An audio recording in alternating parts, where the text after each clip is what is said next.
Hello and welcome. Today we're going to be taking a closer look at the Stalingrad scenario for Hearts of Iron 4.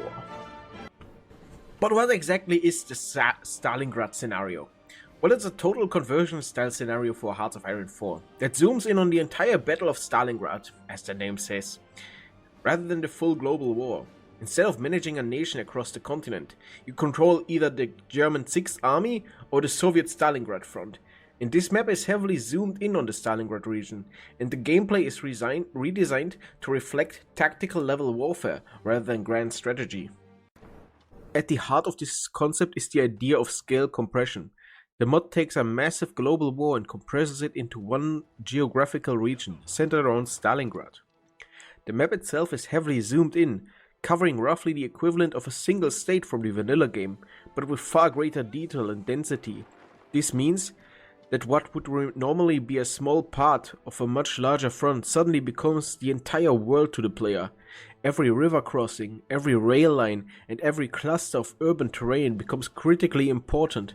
The battlefield is no longer abstract. It feels tangible and constrained, almost suffocating in how little room there is to maneuver. This compression of space is matched by a compression of time. The scenario runs only from mid-1942 to early 1943, focusing entirely on the historical arc of the Battle of Stalingrad. But instead of making the experience feel short or shallow, the mod slows the game down dramatically, allowing players to manage events almost hour by hour.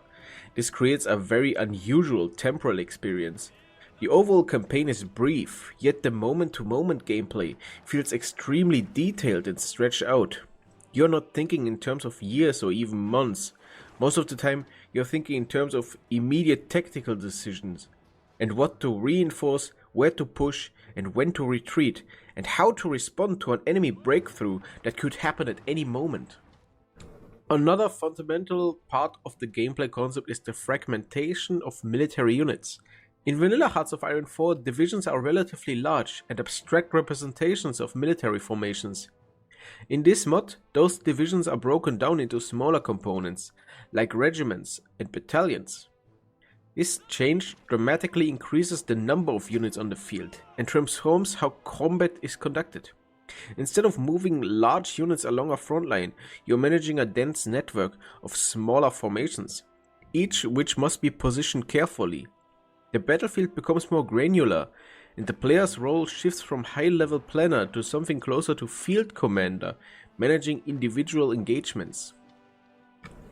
The mod also redefines the importance of geography through its handling of terrain and infrastructure. Rivers, for example, are treated as a major barrier, with specific crossing points that must be controlled and defended. This turns certain locations into strategic choke points that can determine the outcome of an entire engagement. Similarly, the inclusion of historical railways affects supply distribution, making logistics a critical part of the gameplay experience.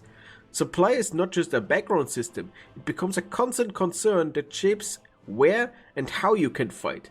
The player is forced to think not only about how combat effectiveness, but also whether or not their units can actually sustain operation in a given area. The focus tree in this mod is also quite different from what players are used to in vanilla Hearts of Iron, and understanding it requires to look at how the mod reshapes the entire game, around a short, intense campaign. In the base game, national focus trees are massively branching structures that guide a country over several years, covering everything from political paths to industrial expansion and long-term military planning. In this mod, that concept is compressed and repurposed to fit a scenario that lasts only a few months and revolves around a single battle. One of the most noticeable differences is the speed at which focuses are completed. In vanilla Hearts of Iron 4, a single focus often takes around 70 days, reflecting the long-term nature of national decisions. In this mod, that would be completely impractical, so focus times are significantly reduced. This allows players to progress through multiple focuses within the short time frame of this scenario, ensuring that the system remains relevant and engaging rather than something you click once or twice and then ignore completely. It also reinforced the overall pacing of the mod. where decisions need to be made quickly and have immediate consequences. The content of the focus tree is also much more military oriented.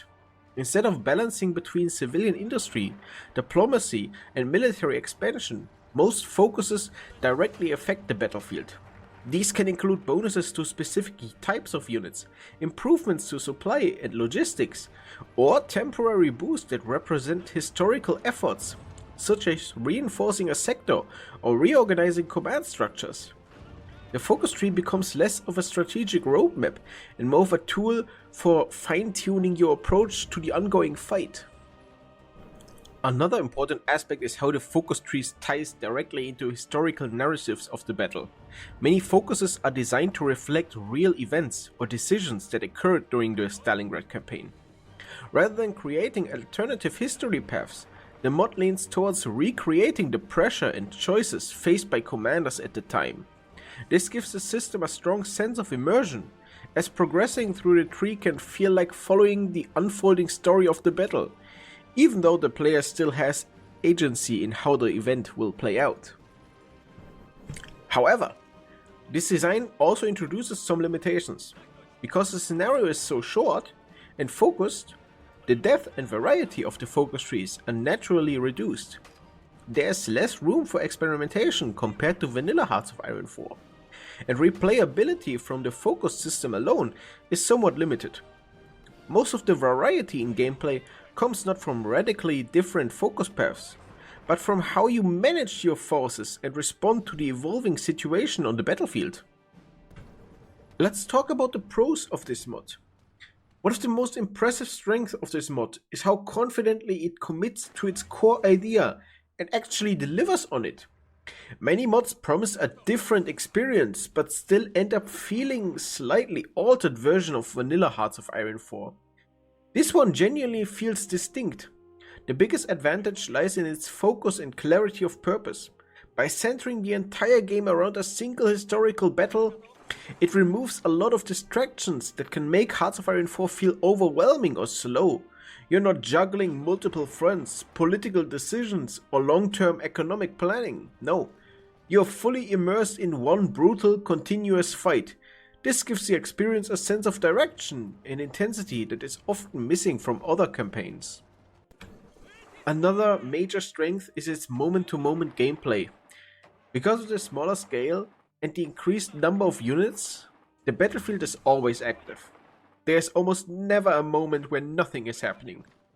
You're constantly making decisions, shifting units, reinforcing weak points, or exploiting enemy breakthroughs. Or reacting to enemy movements, of course. This creates a level of involvement that makes the game feel alive. In vanilla Hearts of Iron 4, it is common to spend long stretches simply observing your plans unfold. In this mod, that passive style of play does not work. You are always involved, and that makes victories feel earned and defeats feel rather personal. This closely ties to the mod's ability to create genuine tension and pressure. Because the scale is so compressed, every unit and every province carries much more weight. Losing a small section of the front can have immediate and severe consequences. Encirclements happen very quickly, and once units are cut off, they are often lost completely. This creates a constant sense of urgency. You're never entirely comfortable when things seem to go well, because the situation can change rapidly. This tension is one of the mod's greatest achievements, and has captured something that vanilla Hearts of Iron 4 often struggles with: the feeling that every decision truly matters. And I think the biggest point is the atmosphere and immersion. This mod puts significant effort into recreating the historical context of the battle, with real commanders, historically inspired unit placements, and numerous events that reflect the progression of the conflict. This helps ground the gameplay in a sense of realism, making it feel like more than just a mechanical exercise. Even though the gameplay itself sometimes takes liberties for the sake of balance, the overall presentation does a damn good job of keeping the player connected to a historical setting. And while the scenario is absolutely ambitious and often very impressive, its weaknesses are just as important to understand because they stem directly from the same design decisions that make it unique. In many ways, the mod is constantly fighting against its own limitations of both its concept and the engine of the game itself. And those tensions show up clearly once you spend more time with it. One of the most significant issues is the AI's inability to properly handle the mod's gameplay style. Hearts of Iron 4 was never designed for this level of micro-intensive, fast-paced combat, and the AI reflects that. It struggles to maintain a coherent frontline when units move quickly and the battlefield is densely packed. Instead of reacting intelligently to breakthroughs or reinforcing weak points, the AI often collapses in ways that feel absolutely unnatural. Sometimes the German side fails to properly push into Stalingrad, or the Soviets lose so much territory too quickly, completely disrupting the intended flow of the scenario. This inconsistency makes the experience unpredictable in a negative way. Not because of dynamic gameplay, but because the AI cannot keep up with the demands placed on it. Another major drawback is the balance between realism and gameplay, which the mod never fully resolves. The developer clearly aims to recreate the historical conditions of the battle, especially in terms of logistics and terrain. However, translating these conditions into a playable system often proves difficult. The supply system, for example, is based on historical railways, which sounds impressive in theory, but often leads to frustration in gameplay practice. There are frequent situations where your units become absolutely ineffective, not because of poor decision making, but because the supply system cannot support them. This creates moments where the game feels restrictive rather than strategically challenging, as if you are being punished by the system rather than outplayed by the opponent. This is closely related to the issue of mechanical inconsistency across the systems. While supply is harsh and restrictive, other systems like production and research are heavily accelerated to fit the short time frame this mod plays on. On the other hand, the game tries to simulate the harsh logistical realities of the Eastern Front. On the other, it allows you to rapidly produce equipment to unlock technologies at an absolutely unrealistic speed. Even the developer has acknowledged that production can feel too easy, which breaks immersion and undermines the sense of desperation that should define the Battle of Stalingrad. This inconsistency makes the overall experience feel slightly uneven, as different systems seem to operate under different design philosophies. And the pace of gameplay, while exciting at first, can also become its weakness over time.